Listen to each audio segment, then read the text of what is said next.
చేయబోయే కర్రీ కాకరకాయ curry fry చేసుకోవాలి. చాలా బాగుంటుంది, చేదు ఉండదు. టమాటాలు, పచ్చిమిరపకాయలు, ఉల్లిగడ్డలు కోసి పెట్టుకున్నానండి ఆల్రెడీ. నూనె వేడైన తర్వాత ఉల్లిగడ్డలు, పచ్చిమిర్చి వేయాలి.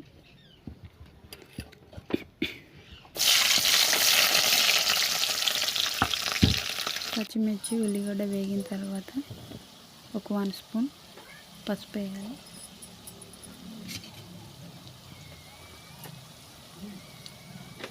కొంచెం అల్లం వేయాలి.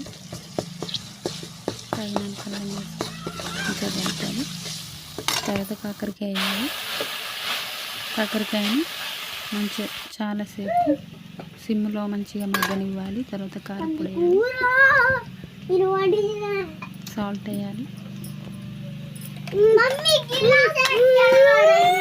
2 స్పూన్లు కారం, 1 స్పూన్ సాల్ట్ వేసి కలపాలి. మంచిగా ఫ్రై అయ్యేదాకా ఉంచాలి దీన్ని సిమ్లోనే. తర్వాత పడ్డ తర్వాత కొంచెం కొత్తిమీర వేయాలి. అంతే, అయిపోయినట్టు.